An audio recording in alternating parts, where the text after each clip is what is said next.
Hey, I'm Patrick. And I'm Sarah Audrey, and together we'll be taking you through what consent looks like and why it matters.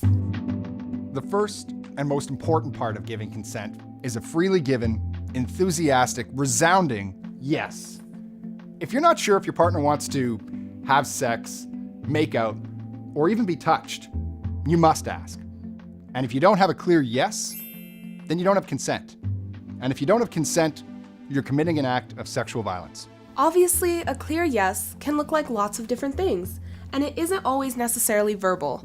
Enthusiastically responding to your touch, mirroring your actions, and clearly pulling you in for another kiss all look like clear yeses.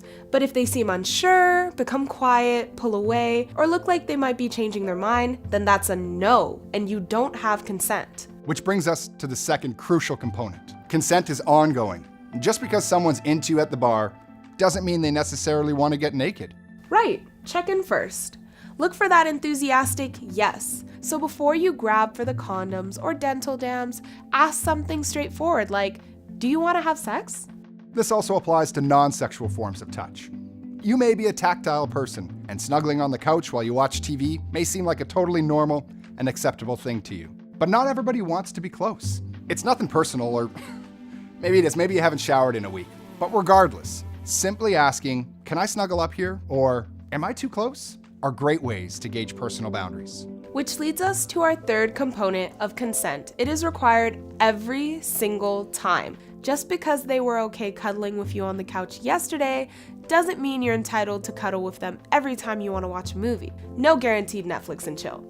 Your body is yours, and you get the final say on how you engage with others. If you're not down to have sex, you don't owe your partner an orgasm, and you don't have to make excuses either. Our next point is, consent can be withdrawn at any time. Your partner may have given an enthusiastic yes when you were making out, but now you're upstairs in your room and they changed their minds, and that's okay. I know that seems hard sometimes, especially when you're naked and ready to go. But if they've changed their minds and don't want to have sex, it doesn't matter how turned on you are. You have to respect their no. So put some clothes on and find other ways to have fun. The last key factor is that you can't give consent if you're incapacitated, which basically means you're impaired or unable to consent. That includes drugs, alcohol, and certainly unconsciousness. Your partner can't consent to have sex with you when they're passed out. It's just not possible. So there you have it, the 5 steps of consent.